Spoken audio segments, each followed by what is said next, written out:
1 Kings, chapter 1. When King David was old and well advanced in years, he could not keep warm, even when they put covers over him. So his servants said to him, "Let us look for a young virgin to attend the king and take care of him. She can lie beside him so that our lord the king may keep warm." Then they searched throughout Israel for a beautiful girl, and found Abishag, a Shunammite, and brought her to the king. The girl was very beautiful. She took care of the king and waited on him, but the king had no intimate relations with her. Now Adonijah, whose mother was Haggith, put himself forward and said, "I will be king." So he got chariots and horses ready, with 50 men to run ahead of him. His father had never interfered with him by asking, "Why do you behave as you do?" He was also very handsome and was born next after Absalom. Adonijah conferred with Joab, son of Zeruiah, and with Abiathar the priest, and they gave him their support. But Zadok the priest, Benaiah, son of Jehoiada, Nathan the prophet, Shimei, and Rei, and David's special guard, did not join Adonijah. Adonijah then sacrificed sheep, cattle, and fattened calves at the stone of Zoheleth, near En-Rogel. He invited all his brothers, the king's sons, and all the men of Judah who were royal officials, but he did not invite Nathan the prophet, or Benaiah, or the special guard, or his brother Solomon. Then Nathan asked Bathsheba, Solomon's mother, "Have you not heard that Adonijah, the son of Haggith, has become king without our lord David's knowing it? Now then, let me advise you how you can save your own life and the life of your son Solomon.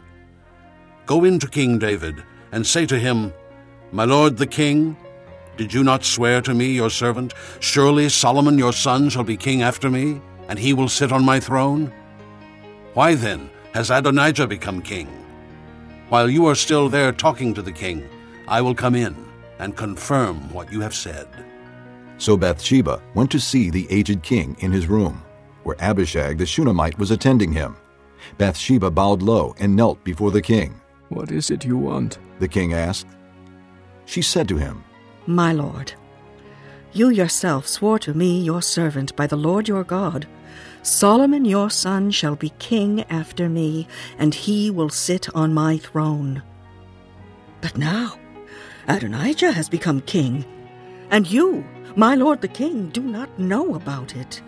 He has sacrificed great numbers of cattle, fattened calves and sheep, and has invited all the king's sons, Abiathar the priest, and Joab the commander of the army. But he has not invited Solomon your servant. My lord the king, the eyes of all Israel are on you, to learn from you who will sit on the throne of my lord the king after him. Otherwise, as soon as my lord the king is laid to rest with his fathers, I and my son Solomon will be treated as criminals." While she was still speaking with the king, Nathan the prophet arrived. And they told the king, "Nathan the prophet is here." So he went before the king and bowed with his face to the ground. Nathan said, "Have you, my lord the king, declared that Adonijah shall be king after you, and that he will sit on your throne? Today he has gone down and sacrificed great numbers of cattle, fattened calves and sheep. He has invited all the king's sons, the commanders of the army, and Abiathar the priest. Right now they are eating and drinking with him and saying, 'Long live King Adonijah!' But me, your servant, and Zadok the priest, and Benaiah son of Jehoiada, and your servant Solomon he did not invite.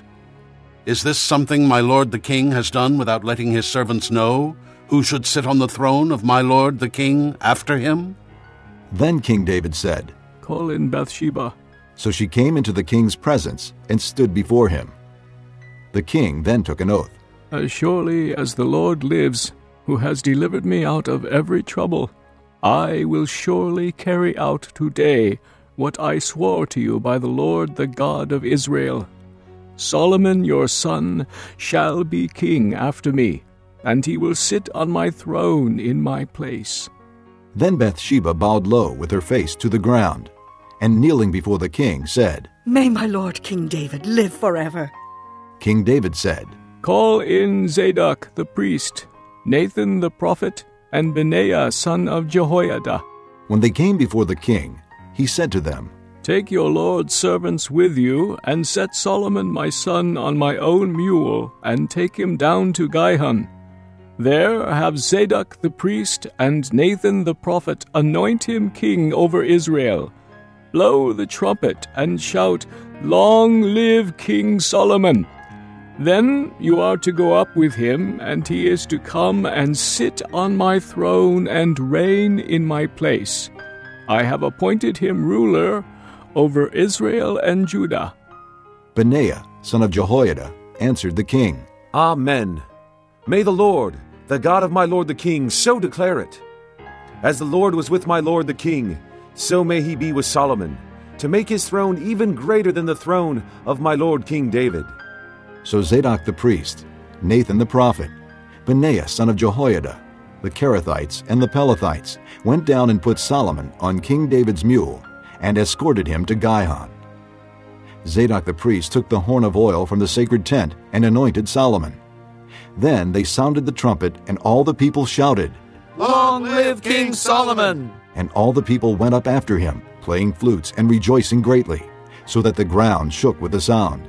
Adonijah and all the guests who were with him heard it as they were finishing their feast. On hearing the sound of the trumpet, Joab asked, What's the meaning of all the noise in the city?